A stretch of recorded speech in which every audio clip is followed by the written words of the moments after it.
ایک بزرگ تھے، وہ گلی سے گزر رہے تھے۔ ایک شرابی کو دیکھا کہ وہ گندی نالی پر پڑا تھا، نشے میں دھت، حالت غیر ہوئی ہے۔ انسانی ناطے اس پر ترس آیا، اس کو وہاں سے اٹھایا، اس کا منہ دھویا اور اس کے گھر چھوڑ آئے۔ خیرات ہوئی، سحری کے وقت، تہجد کے وقت وہ مسجد میں گئے، وہ بزرگ جیسا ان کی عادت تھی، تو دیکھا کہ ان سے پہلے آج کوئی شخص تہجد کے مصلی پہ بیٹھا ہے اور نوافل ادا کر رہا ہے۔ بڑی حیرت ہوئی، دیکھا تو یہ وہی شخص تھا جس کو آج دوپہر کو گندی نالی سے اٹھا کر کے اس کا منہ دھو کر کے ان کے گھر چھوڑ کے آئے تھے۔ تو حیرت سے کہا، بار الہ، تیری قدرتوں کے رنگ، یہ آج ہی تو میں نے شراب خانے سے باہر گندی نالی پہ پڑا ہوا دیکھا۔ ہاتف سے آواز آئی، میرے بندے، تو نے اس کا منہ دھو دیا تھا، میں نے اس کا دل دھو دیا۔ تو جب کوئی شخص اپنا منہ دھوتا ہے، اپنے ہاتھ دھوتا ہے، تو اللہ اس کے گناہ دھو ڈالتا ہے۔ تو یہ نصف الایمان ہے، یہ آدھا ایمان ہے۔ ہمارے دین نے ہمیں صفائی کا، ستھرائی کا، پاکیزگی کا، عفت کا، پاک دامنی کا حکم دیا ہے۔ اگر آپ مجھ سے پوچھیں کہ اسلام کا دوسرا نام کیا ہے، تو میں کہوں گا اسلام کا دوسرا نام دین طہارت ہے۔ علماء نے لکھا کہ ایک طہارت معنوی ہوتی ہے، ایک طہارت حسی ہوتی ہے۔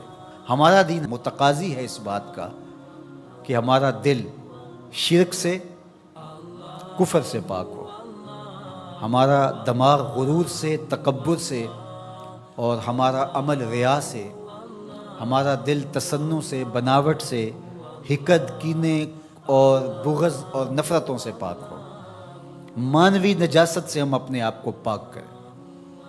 اسی طرح ہم ہر طرح کے حدث سے اپنے آپ کو پاک کریں، حد سے اصغر ہو یا حد سے اکبر ہو۔ وضو سے رہیں، وضو پر وضو کرنا مستحب ہے اور یہ قربت الہی کا ذریعہ ہے، اور ہر وضو کے ساتھ مسواک کرنا مستحب ہے، اور اگر مسواک نہیں ہے تو آپ انگلی کے ساتھ اپنے دانتوں کو صاف کریں۔ غسل واجب ہو وہ تو کرنا ہی کرنا ہے، لیکن روزانہ کی بنیاد پہ صفائی حاصل کرنے کے لیے غسل کیا جائے، مستحب ہے۔ نماز کے لیے آپ کے لباس کا صاف ہونا بھی شرط ہے، آپ کے جسم کا پاک ہونا بھی شرط ہے، حد سے اکبر اور حد سے اصغر سے پاک ہونا بھی شرط ہے، اور جہاں کھڑے ہو کے نماز پڑھ رہے ہیں اس جگہ کا پاک ہونا بھی شرط ہے۔ مجھے بتائیے کوئی ایسا پاکیزہ دین آپ نے دیکھا ہے؟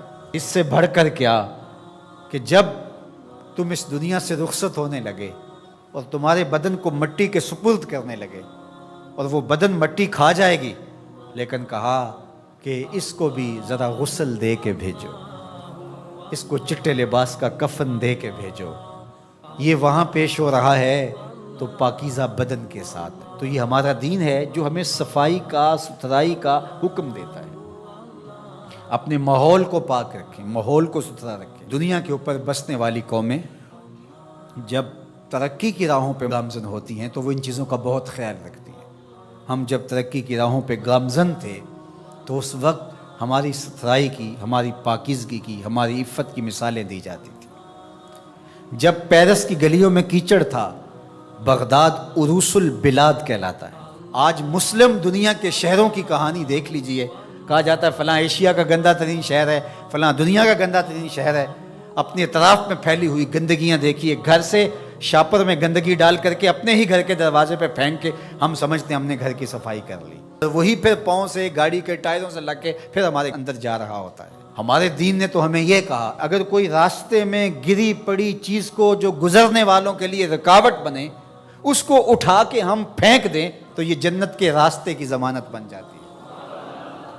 اور ہم نے 8 فٹ کی گلی میں 3 فٹ کی تھڑی پکی ڈال دی، ہم نے جنریٹر باہر لگا دیا، ہم نے گھر کی موٹر باہر لگا دی۔ اگر ہمارے گھر کے پاس کوئی خالی پلاٹ موجود ہے تو وہ گندگی کا ڈھیر بن گیا ہے۔ گھروں کے اندر ہزاروں اخراجات ہیں لوگوں کے، 20، 25، 30 ہزار روپیہ ماہانہ خرچہ تو عام گھر کا ہے، لیکن جو عمرہ ہیں 2، 4 لاکھ روپے اب ان کا ماہانہ خرچہ ہے۔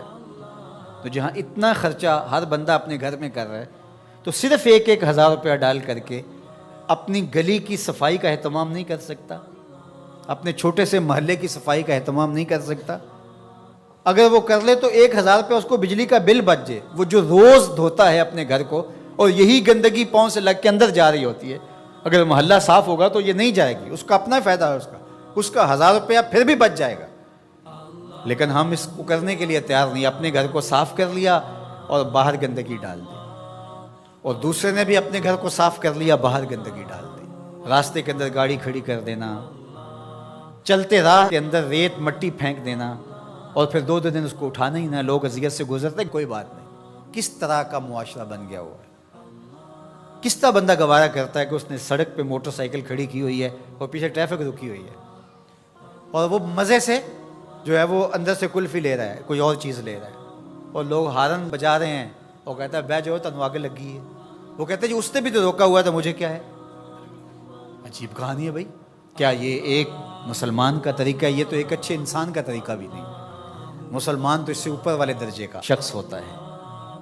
اچھا انسان ہونا بہت بڑی بات ہے, اچھا مسلمان ہونا تو اس سے بڑی بات ہے.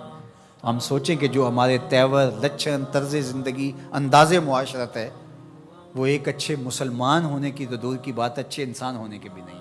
تو ہمارا دین صفائی کا دین ہے, ہمارا دین پاکیزگی کا دین ہے. ماحول کی پاکیزگی سے لے کر ذات کی پاکیزگی تک, ظاہری پاکیزگی سے لے کے باطنی پاکیزگی تک, خیالوں کی پاکیزگی سے لے کے سوچوں کی پاکیزگی تک, طرز زندگی کی پاکیزگی سے لے کر انداز معاشرت کی پاکیزگی تک, ایک صالح, پاکیزہ, خوبصورت اور ستھرا معاشرہ تشکیل دینے کے لیے مجھے اور آپ کو کردار ادا کرنا چاہیے, اور ہمیں اپنے حصے کا کام کرنا چاہیے. چیزوں میں ترتب ہو, خوبصورتی ہو, نظم ہو, اور